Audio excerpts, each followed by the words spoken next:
So we were doing the verse number 30th, and we have finished it. That Bhagavan has, yeah, no, we would do the verse number 30th. We have finished verse number 29 of the 13th chapter of Bhagavad Gita. So there are two things he has to explain to the student who has a few doubts, because he's saying that Kshetra and Kshetragya, the Kshetras are different. Kshetragya is just one, the consciousness which pervades and permeates, inhabits all these mind body complexes. It's just one pure consciousness, which is Brahman. And the one who can see that particular consciousness is invariably present in all the bodies. Samang pasyani sarvatra samavastitam ishwaram na hinastyatmanatmanam tato yati param gati. That is what he mentions, that the one who doesn't sort of reduce the possibility of him realizing the self, he doesn't kill himself. What does it mean? Because if you do not recognize the immense possibility that you have is no not different from Brahman, you are in fact harming yourself. It's like you have a huge deposit, but you don't want to access it. But the ajnana, sanskara, and other things which are there might prevent us from sort of accessing it, but that is a different issue. The one who deliberately is unwilling to look at the truth of his existence, and which is actually available with a bit of sadhana, one can reach there. The one who refuses to reach there and indulgence in contrarian viewpoints is somebody who is like a atmaha, somebody who hurts himself, kills himself. And then in verse number 29, he has to explain then how activities are possible if there is just one atma and there are so many people with so many different characters, so many different tendencies. How do you explain it? He explains it, Bhagavan. Prakritya evacha sarmani kriyamanani sarvasaha. Yah pasyati tathatmanam akartaram sha pasyati. The one who knows the Atma is not involved in any of these is the one who knows the truth. He knows how to look at it. Others are kind of getting confused. And the karta and the kshetra kshetrajna sanyoga, which is essentially mithya jnana, that the Parameshwara is getting connected with us, or the consciousness is getting connected with the Jada Varga, that is how the sansara comes into being. This is adhyasika, like the relationship between the snake and the rope. That is what we have already discussed. Now, in the verse number 30th, you know, you may have certain doubts because the language earlier, even earlier, we have used the word Prakriti and Purusha. So a person may get a little confused whether Bhagavad Gita is no different from the Sankhya Sutras or the Sankhya Karika, the Sankhya philosophy, where there are innumerable selves, the Purushas and Prakritis. And the Purusha is Nirvikara, is not getting involved in anything. The Prakriti is doing everything. That is what we mentioned in 29. So there is a chance that a person, a student, might get a little confused. So immediately Bhagavan clarifies that, saying that in Sankhya Darshana, Purusha and Prakriti are perennially independent of each other. The apparent confusion happens because of ignorance. And this Prakriti creates this samsara for bhoga and apavarga of the Purusha. She is like a dancer who performs a dance for, she presents her dance to the Purusha, and Purusha watches it, gets bored, and returns to the self, if we can use that as a simile. But she will set up everything. She arranges the stage and she performs the dance. And the Purusha watches, he says, but that's not what I was looking for. And he returns to himself. He no more confuses himself with the body, with the indriyas, with the manas, with the buddhi, with the panchabhutas, tanmatras. He realizes, no, I'm just identifying with things which are non-purusha. The purusha returns to itself. That is the liberation in Sankhya philosophy. Here in Vedanta, the Prakriti is not independent, because if we agree that Prakriti or Maya is independent, then can we talk about Advaita Vedanta, non dualism? No. There will be Purusha and Prakriti. That is dualism. But for the Upanishadic sentences, if we pay attention, in no uncertain terms, the Upanishads say Neha Namasti Kinchana. There are so many, Advaita Bodhaka Vakya that there's just one Brahman, not too many. Prakriti is there, but as part of Purusha. The magician's cap is right on the head of the magician. That power of magic is not independent of the magician. Sakti and Saktiman are one. Sakti cannot be independent of the Saktiman. So, and then this Sakti is not something you can only think about it. This is imaginary. Everything is imaginary. What is fundamentally real is that particular thing called the Brahman. And that is what he will explain. And therefore, in this verse, is kind of removing any possibility of us trying to feel that Bhagavad Gita is just trying to reiterate or repeat what is written in the Sankhya Darshana. Therefore, he is saying, Yada Bhuta Prithak Bhavo Mekastam Anupashyati Tata Eva Chavistaram Brahma Sampadyate Tatha.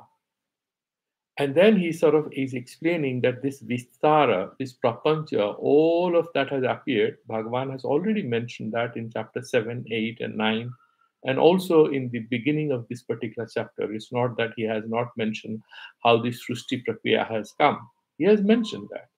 How the Buddhi Tattva comes and all these, the Sukshma Sarira comes and the Pancha Tanmatras, the Prakriti Vikriti, the seven, the Ashtada, Apara Prakriti, and Para Prakriti has mentioned all that in the previous chapters. But here he's kind of repeating that, going to the point of view of the sadhaka. That is, he's standing on our side.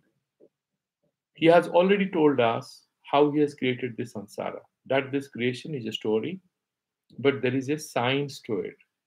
How the samsara has come into being, there is a story with some arguments in it as to how that is possible. Then the reverse. We have to do reverse engineering. So now the samsara has come out. How do we reach back to the origin of all this, which is the Brahman, for liberation? So he's saying, the student, that wise guy, any of you, pointing at Arjuna or any of us, Bhagavan is saying, Yada Bhuta Prithak Bhava, all these Bhuta, whatever is the material reality, which appears as different from each other, which appears differentiated, then you are being able to realize it is ekastham.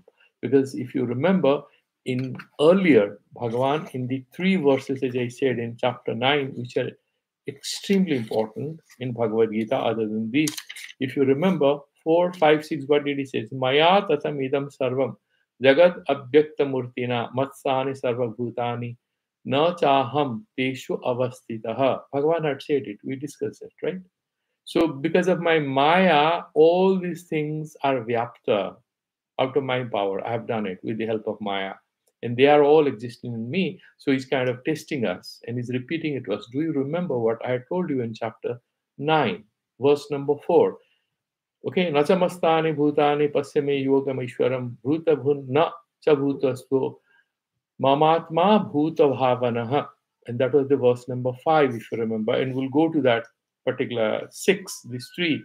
Yatha kaso situ nityam vayuhu sarvagato mahantatha sarvani bhutani mastani iti upadharaya. The way the atmosphere is supported by the sky, that is the only connection between this bhuta varga and me.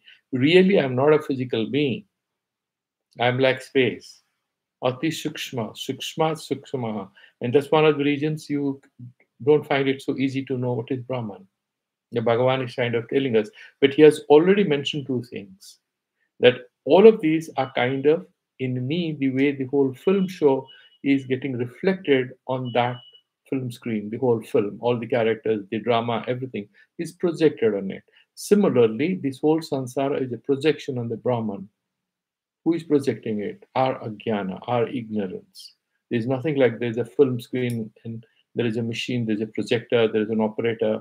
No, these are examples. Essentially, this appears as real because of some fault in our understanding. That is what Vedanta says. When the consciousness goes to that high level, all this will continue to exist for the people who see the way they see. They'll continue to see it this way. However, the jnani, even if he continues to see that with biological eyes, that this is this, that is that, he at the same time is able to see the superior truth. His eyes pierce through what is apparent. He goes behind what is obvious, and he finds that truth. And he finds that truth not as a pen or a pencil, which is outside of him, but he finds that truth as himself. And he says, I am Brahmasmi, all this is me. Because this whole Vishayakara Vritti, getting connected with the external reality, kind of comes to an end. And he reaches an extremely transcendental, pure consciousness where his mind is not perturbed by anything and continues in a steady flow of consciousness without any movement whatsoever. But it's not like a dead thing. It is luminous, it's alive. Otherwise, there'll be no difference between a dead body and a self realized person and a person in deep sleep. He's very much alive, he's very much conscious, he's physically active, he may be doing a few things. But he reduces his external activities because he loses interest in it. You remember when we were children, when we used to go to this, fairs like car festival or some, we were so restless, running from one shop to the other, that I want to buy this doll, I want to buy this, I want to buy that. That was the mind, the children. And when you grow up, there are children with you. The mother goes, she was also a child. Is she running from shop to shop to pick up different dolls? No. She's guiding her children. Don't do it. No, that's not good. She's dissuading her children. Same person who was a child has become a mother, has become a father. So the mind loses interest because it has higher understanding, what we call wisdom. So then Bhagavan here is kind of is mentioning Yada Bhuta Prathak Bhavo Ekasam Anupashyati. He is able to see all this is kind of projected against a foundation called that Sachidananda Swarupa, the Brahman. Tata Eva Savistaram.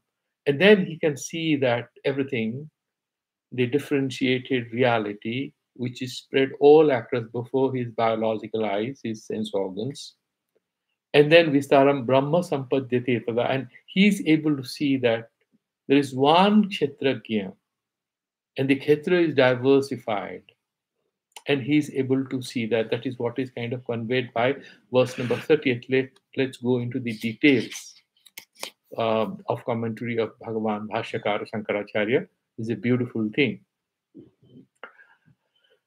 If we can, so punarapi tadeva samyak darsanam sabdantarena prapanchayati. He's kind of repeating what he had mentioned in verse number 29. But Anandagiri, he has written a gloss on Sankara Bhashya. He is kind of specifically mentioning what I mentioned, that one of the reasons why this verse is given is to kind of dissociate. Sankhya Darsana is there in Bhagavad Gita. The subtle differentiation between Sankhya and Vedanta is that the Prakriti is Swatantra in Sankhya. Maya is Swatantra in Sankhya. In Vedanta, Prakriti and Purusha are just one reality with different names. Prakriti is fundamentally something which is imagined. It plays its game, it does everything. So far, we have Ajnana. Once you have Jnana, whatever happens, it doesn't bother you anymore. So Maya and Avidya, these are concepts are required to explain Srushti in Ajnana Dasa, when we are not self-realized. But once our mind has gone to that superior, subtler level, then you perhaps don't need even the concept of Maya, except when you are asked to explain samsara by somebody who is a jnani.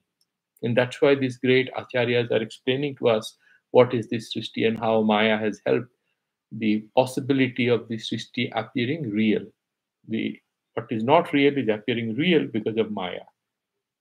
So he's saying Jasmin Kale, Bhuta Pruthak Bhavam, Bhutanam Pruthak Bhavam. The Bhuta Varga, the material reality, appear as Pruthak Pruthak, different from each other. Bhavam, Pruthakvam, Ekasmin Atmani. And self is how many? Just one. Not Sankhya Mata. Everybody one Atma. No. We have just one Atma in different bodies. Stitam ekastam anupasyati. that this whole reality, which is diversified and is differentiated, ultimately is supported by one self. That self has a capital S, Atma, and that is Sarvatma.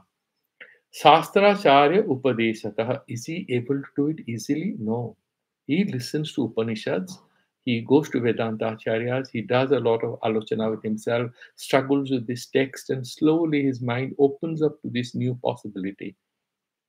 Because earlier, if we all believed as children that the earth is flat, and then you see the globe and you say, oh, the earth is like this, and then you are scared. Why don't you? I fall down. I mean, I felt like that. I don't know about you. You always feel, how come I'm not falling down? If it's going the other time, night, I should fall down from earth. Then they tell you there's something called gravitation. So here, the Shastra Acharya Upadeshataha Matva, he does analysis, he does mananam. Atma Pratyakshatvena, then he has self realization, Atma Pratyaksha. He has this Apuraksha Anubhuti, direct perception of the self. Pasyati, Atma Eva Idam Sarvamiti. Then he says, oh, now I know everything is self. Sarvam Vasudevamiti. He sees Vasudeva, everything, everywhere. It's all Brahmamaya, the Vasudevamaya. He has that feeling. Tataha eva cha tasmad eva. And therefore, tata eva means therefore, out of that cha, vistaram utpatim. What is vistara? The spread of what? The srishti prakriya, the material reality. Utpatim, vikasam atmataha. Come out of this from self only. Atmataha, prana, the life, comes out of what? That atma. This prana kriya, breathing, everything, jada, jiva, chara, achara, everything, out of what? That atma. Asa atmataha, the desire, the vasana, everything, from what? That atma. Atmataha smara, the sankalpa, that I want to do this, do that, from self.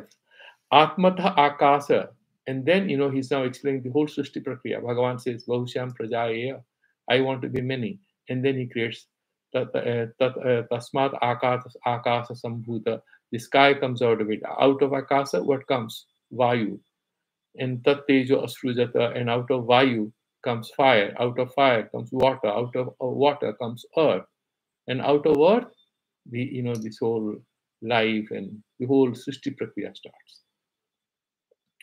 Tatahaiva and Akasaha Atmataha Teja. And then the fire comes out, Atmataha Apa, water comes out, Atmataha Avirbhava Tirubhava. And then birth and death out of the same Atma. Everything is emerging out of the self, the Brahman. Atmataha Bhuhu, and this Prithvi, out of Atma only. And Atmanoho Annam, and Atmataha even rice. Out of Prithvi, that Arna comes, and out of Arna comes Prana, all the Jiva Varga, they want food. Arna doesn't mean rice here, it means food. Arnam Ityevam Adi Prakarehi Vistaram. That is how whole Srishti Prakriya has spread out on us or in the cosmos. Yada Pasyati, the one who realizes this Srishti is ultimately traceable to one undifferentiated. This differentiated, diverse, material, and living reality is traceable to its roots, which is one undifferentiated reality. It is non differentiated, it's unified reality. The one who can see the truth like this, Brahma Sampadhyate, Brahmeva Bhavati Tata, then he gets the Brahma Jnana. He becomes Brahmabit Brahmeva Bhavati. Brahma Sampadhyate Tata, he gets Brahma. What do you mean by gets Brahma? He's verily Brahman. The outer appearance. It is like there is a passport in which it is written if you are Indian, and then because of some sort of heavy fever or something, or some virus or something, you forgot who you are. And they are asking what's your name. You're telling anything, but you don't know your name. And then they are treating you, and suddenly after some time, they take off your jackets and everything, all your ajnanas. And then you put your hand and you see your passport, your name and your nationality is written there. Also, you're from this is your name, this is your country. That's what happens to us in this journey of Vedanta, that ultimately we are able to see the passport. And the passport is not a physical thing, it's essentially identifying or recognizing who we are at a very subtle state of consciousness through a long process of refuting false ideas about who we are. And these false ideas we have inherited from parents, from society, from our own old sanskaras, own papa punya karmas. And the sum total of all this is this whole garbage yard called our egoistic personality. This is essentially a garbage yard. When we are able to remove the garbage, we'll find that diamond which is just lying beneath it, called the self. Tasmin Kale ityartha. Now, so far, Madhusudan is concerned, he's more or less saying the same thing, nothing different, but there is a twist to it, and therefore we will look at it. यदा यस्मिन् काले भूतानां स्थावर जंगमानां सर्वेषाम् अपि जड़वर्गाणां पृथक् भावं पृथक्त्वं परस्पर भिन्नत्वं. So all that we discussed is mentioned. A person who is able to see the differentiated facts or fictions, actually fictions, about the jada varga, the material aspects, the inanimate reality and the animate reality, the plants and the animals and humans and everything. Sarvesham api jadavarganam pruthak bhavam, the differentiated nature, pruthaktam, one is different from the other. That's it. Paraswara bhinnatvam. They are all different from each other. Plurality of the existence, whatever way you want to describe it. Ekastam, ekasmin eva atmani. They are founded on, grounded on this one fundamental truth called the Atma.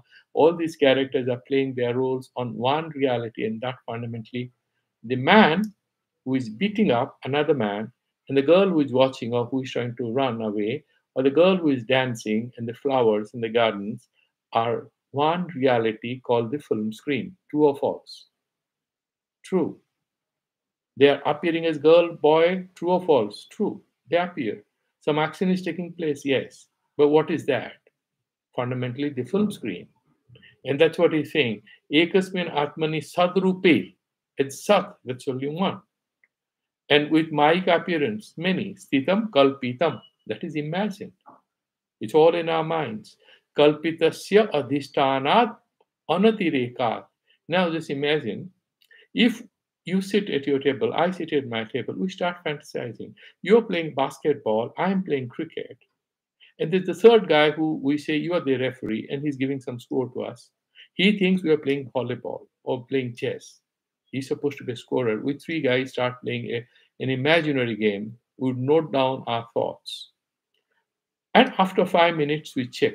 So, how many goals you scored? You're asking. You're playing football. You have scored 7 goals. Whereas I'm not playing football. I say, no, I was playing cricket. I scored a century. And the scorer, he's saying, no, I thought you people are playing chess. And I declared that the game is drawn.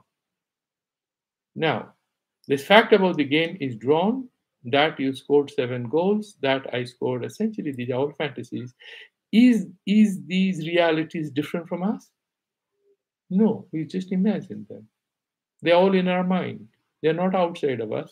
They're not real. Same way, this samsara, he's saying anything which is imagined, which is an imaginary reality, cannot be different from the one who is imagining. Bhagavan is imagining all this, and the samsara has come out. Bhagavan is actually not imagining. It's because of our ajnana that we have to think like that to make sense of reality. So this whole imagination called Srishti cannot be different from where all this imagination is superimposed. That is the Jadugar. His Jadu is not different from him. So he's saying, Kalpitasya adhishtanat anatirekat. जादूगर से जादू अलग नहीं है, उसका हाथ का सफाई है. It can't be different from the जादूगर. अतिकार sadrupa atma surupat, and therefore from that sadrupa atma, from that anatiriktam anupashyati, he sees all these realities as non-different from the self.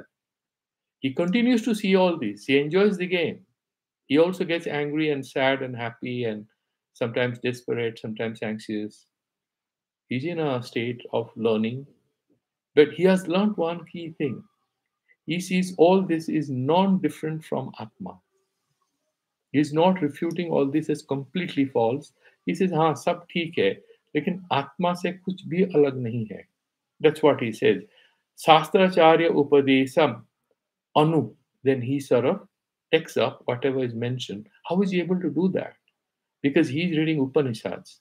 And then he takes it very seriously. He meditates on it. He says, yeah, what the texts are saying is actually true. Didn't I talk about black holes where this whole, solar systems and everything can just vanish into something which doesn't have any material basis, just a field of energy. So why can't all this be just a joke? Anyway, scientists are saying that after a few million years, there'll be no Earth, there'll be no Apple or Android, nothing. Huh? These are all stories. Think about a million years hence. What's going to be there? There'll be nothing. And million years back, could they imagine what we all have today? Isn't just a Vistara? Think about it. It's just a Vistara, super complicated, and you go another million years hence. So many companies. Have you heard of a company called Devu? And I used to like their ads. They were very futuristic. Where is Devu? Vanished. So these Srishti and Pralaya, these are all thoughts coming up and vanishing. So that is saying Upadesam Anu Swayam Alochayati. He analyzes what he studies in the Upanishads. Atma eva idam sarvamiti. Then he reaches that conclusion. I agree with what the Upanishads say, that everything is Atma eva, everything is Brahman. Evam api maya vasat tataha ekasmat atmanaha. I agree because the Upanishads say that because of that Jadugari Shakti of Bhagavan, because of that magic, this whole universe has unfolded as if it is diverse, it's differentiated. There are millions of human beings and there are millions of stories of their lives. With each birth, a new universe is being created with a new hero or heroine. And with each death, one universe is coming to an end. Think about it. With Corona, so many human beings died. And with them, what died? Millions or hundreds or thousands of unique life stories, and each of their head had a universe, one world view in which they had a parent. We may be three siblings, we may all have one father, we may have one family. For each of us, the family is a different story. We look at it from our perspective.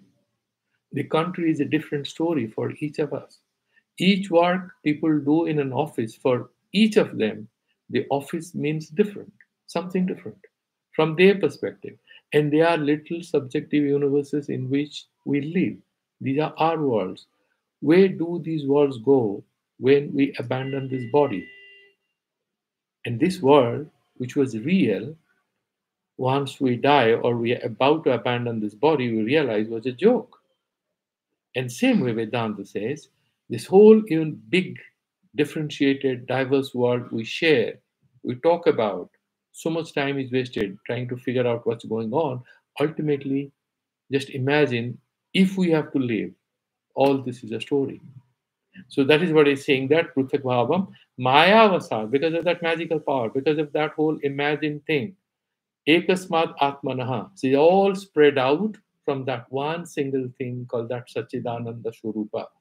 Vistaram Bhutanam Prathak Bhavam Swapna Mayavat Anupashyati. He says, yeah, I agree. Like my dream is not real. What I see in my waking state is also not ultimately real. This is also like Swapna, but it's a little different. I can intersubjectively verify. What I see, my friend doesn't see because that's a dream. But what I see, a friend might have some similar perception of it in the waking state. That's the only difference. But fundamentally, they are all dreams that we all share. We participate in dreams. Swapnavadanupashyati Brahma Sampadyate. He gets the Brahman once he recognizes this is actually a dream. And Carl Jung has written a beautiful book called Man and His Symbols. And if you have time, you can have a look at it. He's saying, even your real life, he was heavily influenced by Indian philosophy, is actually a dream. And what is the way dreams give you some hints about what is going to happen? Even in real life, if you treat that as a dream, you can get a few hints about what may be happening in your life. That's what he says. And it's a fantastic book. What he's trying to say fundamentally is that if you act actually, I have tried, you can try just for half an hour, You're going to a market or you go to a mall, sit in a corner, and you imagine you're asleep and you think that you don't belong to Earth. Just a thought experiment for the fun of it. We just do it on Diwali or before that. For just 5, 10, half an hour, you maybe 10 minutes. 5 minutes is great. You sit in a corner, maybe in a park anyway, and look at everything as a dream, just for fun of it.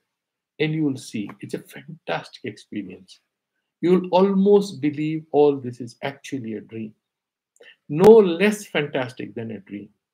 Because we get so much involved, we do not actually see the beauty of this dreamlike reality. Because we cease to be observers, we get trapped. Our vision gets sort of confused, and therefore we don't have access to it.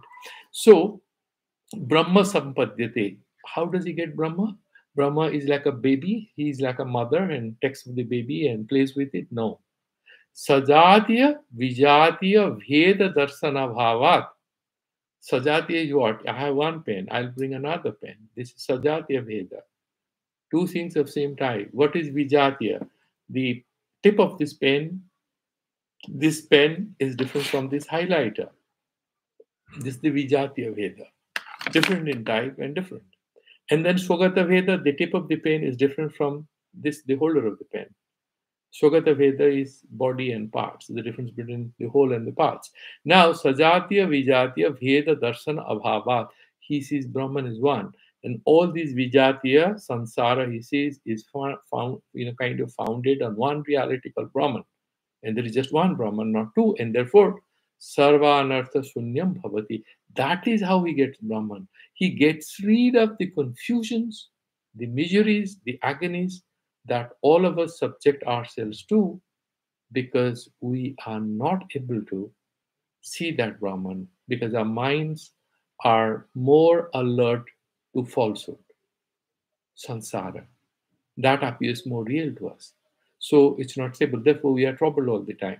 Tasmin kala, at that time, yada. So there is also a hint that there is a certain state of consciousness where one becomes like Brahman. That is the verse number 30. Okay. Now, in the next verse, if you look at, he sort of then he mentions Jasmin Sarmani Bhutani Atmeva Bhut Vijanataha Tatra Ko Moha Ko Shaka Ekatvam Anupashyataha. And this is a, this is a very important verse of Ishopanishad. Jasmin Sarvani Bhutani, when that particular time or that particular place of your consciousness, when all these realities, Atmeva Vut Vijanataha, you realize that all this is verily Atman. Once you reach there, Upanishad says, Tatra ko moha. Then where is attachment there? Attachment to what? This phenomenal reality, these appearances, isn't it? This is my car, my house, my boy, my girl. And people, I mean, they're funny words, I mean, if you look at the stories that come up in newspapers, it's quite possible that there is a nice girl who goes to college. She's a good student. She doesn't know anything about anything.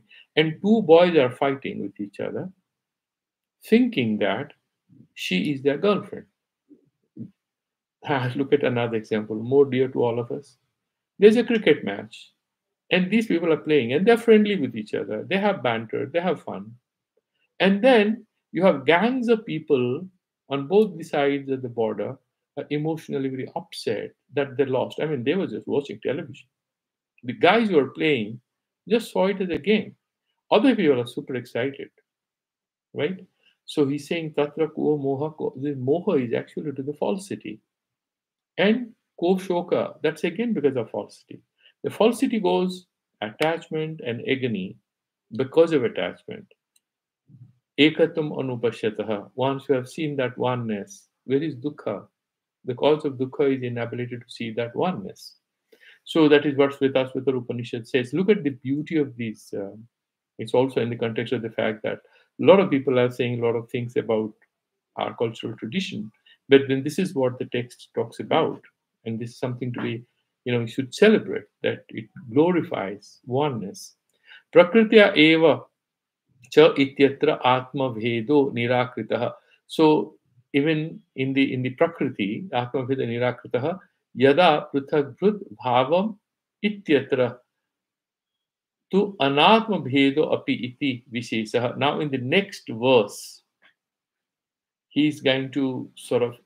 So, earlier in the verse number 29, what he had mentioned that everything is happening because of Prakriti and the Kshetrajna is actually one.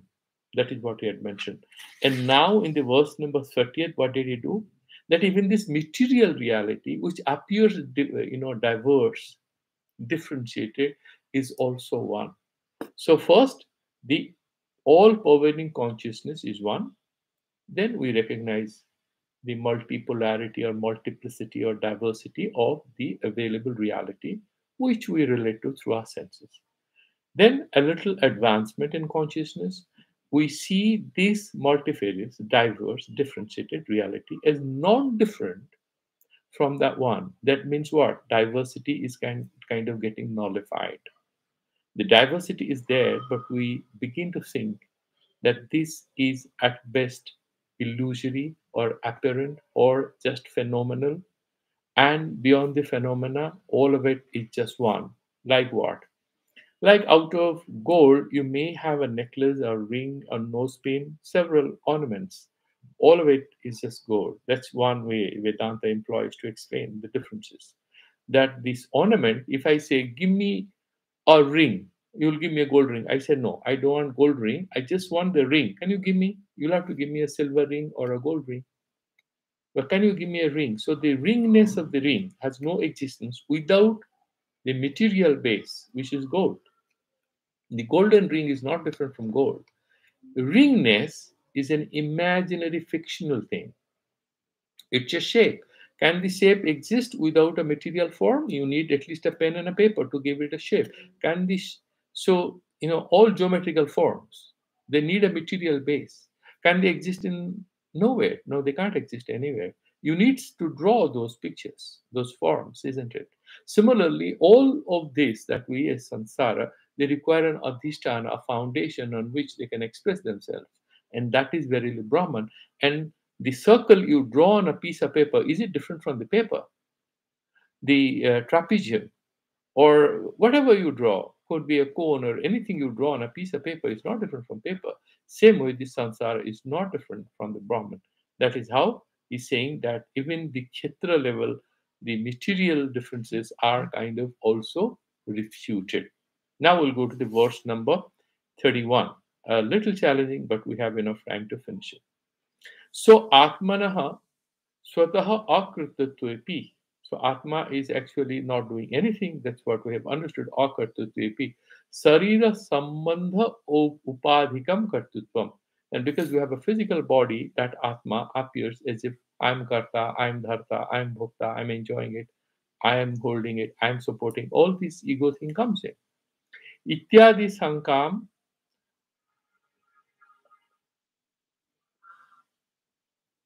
अपनुदत अन्यः पश्यति तथा atmanam akartaram cha pasyati ityetad vipirunoti. So now he's kind of has to.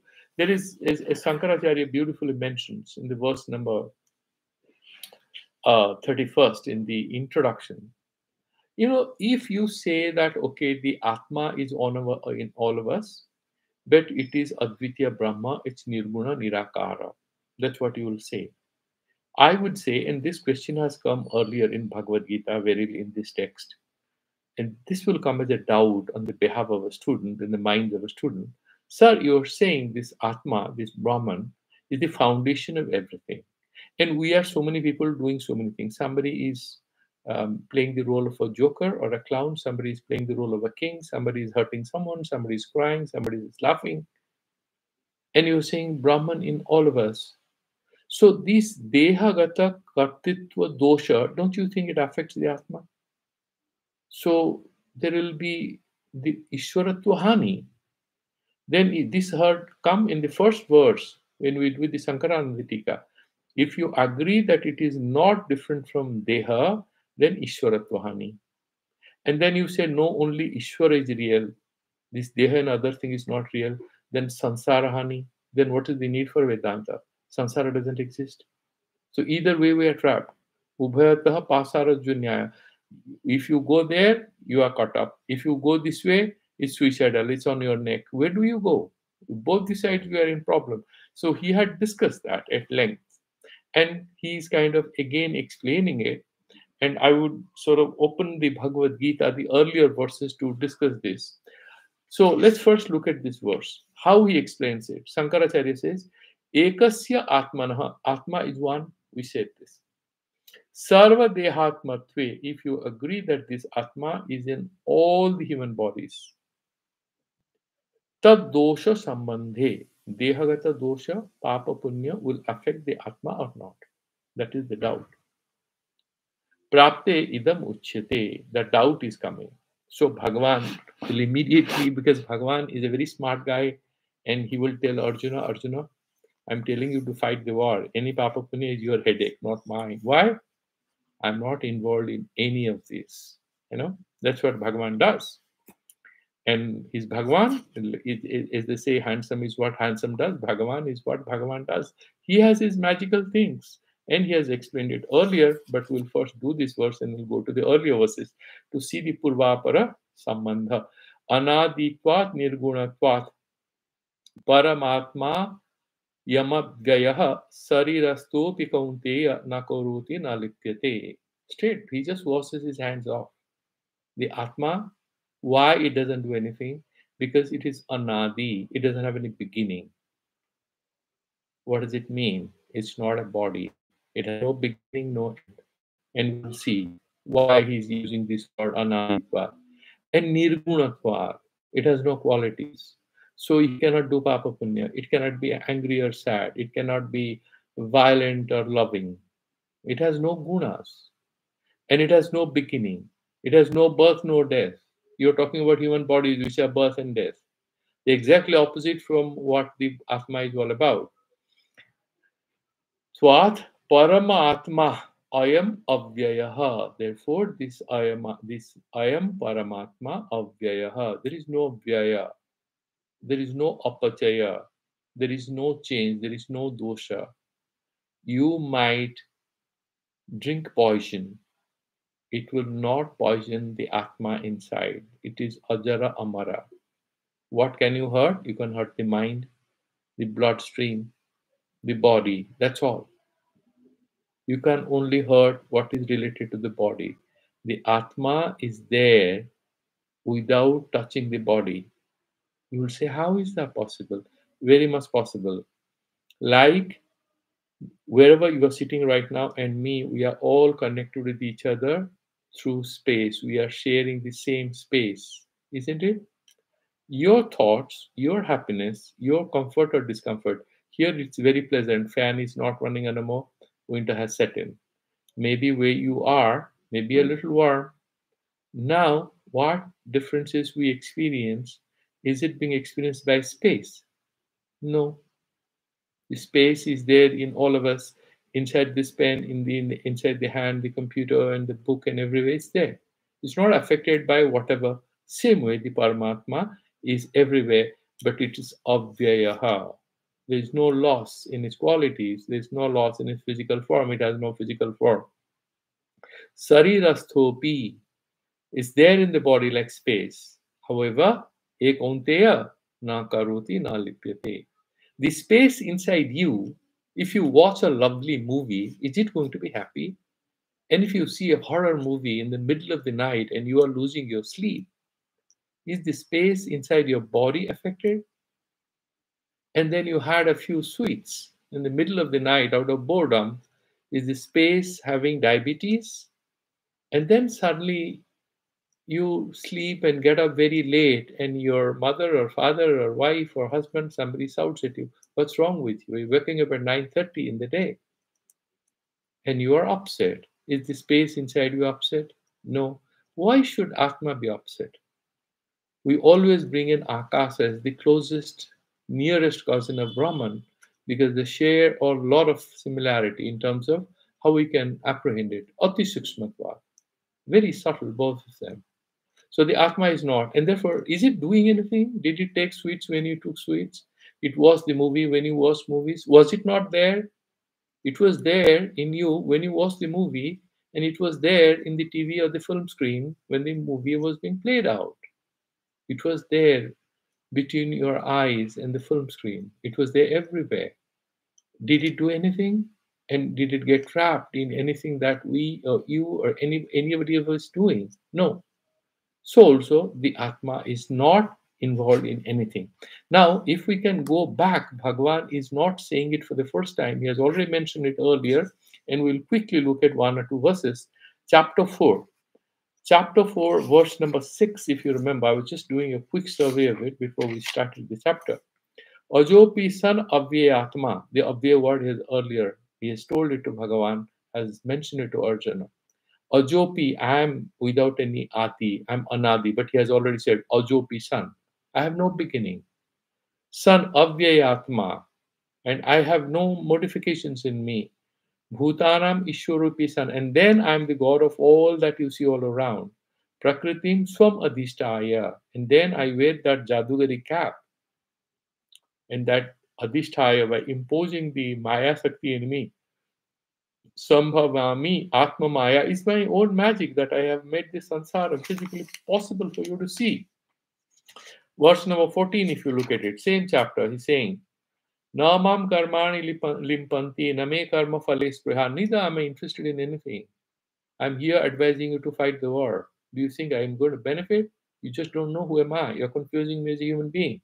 And then what he says, Iti me mang yo vijanati karma virna sabadhyate. He's not caught up in actions. If one knows me like that, Bhagwan ye mujhe kyun kara rahe hain? That's your stupidity. Your Papa Punya is doing everything you. I'm just like a supercomputer. Your Papa Punya gets processed through me and it goes back to you. You call it your Bhagya. It's only a mixture of your past Papa Punya, nothing else. And why should you worship me? It's up to you. I have told you the only way you can fight Maya is not by fighting Maya, but by shifting your eyes from Maya and focusing your eyes on me. That is a secret I want to give you. It's up to you. You don't want to worship me, you don't want to bow down to me, don't want to meditate on me, it's up to you. Because the supercomputer will not stop working. Yeah, but if you do bhakti, I have one assurance that the hardship, the good and bad, which are going to come and hit you like a bouquet of roses or a heavily loaded truck when you're walking in the street, I'll be there. I'll help you. But I'm not physical. Which way I'm going to help you? That truth will help you. It will open up new possibilities. There's something called God's grace. Everything is not captured in these books. There's much more to how things happen beyond what we read in these religious textbooks. And there is a whole world of mystery which reading and perfecting Bhagavad Gita will not give us, not give you, not give me. That's a different game. It's beyond this. That reality, that process of life, that process of self discovery starts when this game of reading books comes to an end, or it can go on simultaneously. So, Bhagavan has made few assurances here. It's up to us whether we want to believe in him or not. But at least one thing you can admit, that recognizing that truth kind of transforms, radicalizes your consciousness, and enables you to look at the whole life in a different way. And that is that Vibhu Prashada in a certain way. That is God's grace in a very rational way. And again, in 4 to 6, we have already looked at it. And verse number 9 of the chapter 9, if you look at it again, there also again he said, Na chamam tani karmani nibatnanti dhananjaya. These karmas, whatever is happening, they don't bind me. Why? Because he mentioned udasina vadasinam asaktam teshu karmashu. I'm just sitting like a guy who's in meditation. Why is he saying this to him? Because physically he's advising regarding Bhagavad Gita to him. He needs to tell him that don't confuse me as a human being. This is a conversation as if we are cousins. We are cousins, but this is between Bhakta and Bhagavan, a teacher and a student. If you appreciate this hidden secret, then you are a greater beneficiary. Otherwise, you can discard it as a friendly banter between two cousins. Now, coming back to it. Shankaracharya, he says something beautifully. Anaditu, but before, instead of doing, Shankaracharya, I'll rather do our Madhusudana, because he captures it much more, succinctly. Ayam apurakhya paramatma parameshwara avinnaha pratyeg atma avyaya na vyeti iti avyaha, because it doesn't have an apachaya, rupachaya, no expansion or reduction. Therefore, it is verily that self, that pure self. Abhya sarva vikara shunya, and there is no vikara in it. Tatra vyayo dvedha. And so the Vaya, or any modification of a person, can be of two types. And what are they?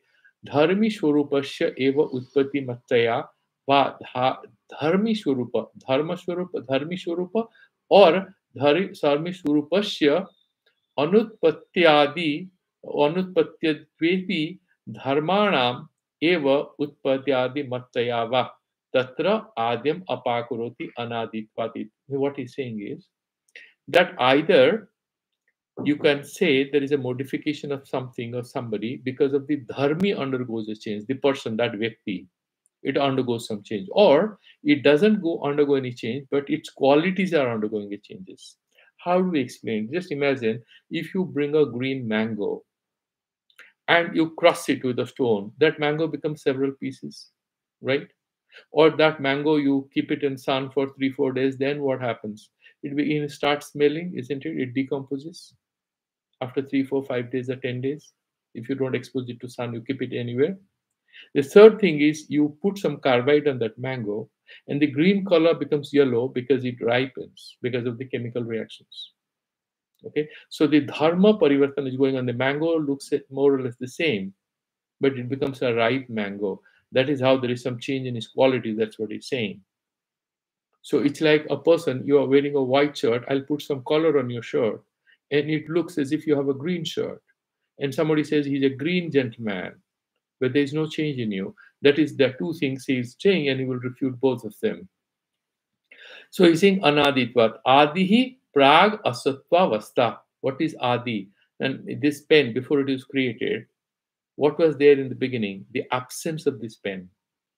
So there was some plastic material, and the materials out of which this was created. That is prag asatva avastha, the non-existence of this particular thing in the beginning. That is prag asatva avastha. Sacha nasti sarvada satah atmana. But that prag asatva avastha, the preliminary non-existence, does it apply to atma? It's always existent. Okay, so atmanah nasti. Atah tasya karana bhavat janama bhavaha. Now, for anything to be born, there has to be a mother. For anything to be there as a created being, it has to have a cause. But Atma is anadi, doesn't have a cause. Does it have a birth? No. And it is not it is not born. That means jayate, asti, vardhate, viparimarte, apakhyayate, vinasyati. These third vikaras don't apply because it is not janya vastu. It's not born out of anything. Nahi anadeha janma sambhavati. Anything which is anadi, which is karana shunya, cannot have a birth. Tad abhavecha tad uttara bhavino bhava vikara na sambhavati ityeva. Because it's never born, it doesn't become a baby, doesn't grow up, and doesn't become old and die. That is logical. Ato na surupena vyeti. And therefore, by itself, it doesn't undergo any modifications. First one is refuted. Second one, that the dharmi, the pen doesn't change, the color changes. I'll try to dip it in water and the color will change. That's what he's saying. Okay, now he will refute it. Dithyam nirakaroti nirgunatvat, but it doesn't have any quality. It has red quality, so we'll change the red quality by putting green quality on it. But Atma has no gunas. So what do you think by dharma parivartana or guna parivartana? Because it is nirguna. That's what I say. Nirdharmakatvad ityartha nahi dharminam abhikritva kaschi dharma upeti apeti pa. It's another beautiful thing. Without affecting that vyakti, that object, how can you change its quality? You put it to heat, it gets deformed. The color will change, but it will also get deformed. The raw mango becomes ripe mango. Then only the color of the mango changes from green to yellow. But the ripe mango is not same as a raw mango.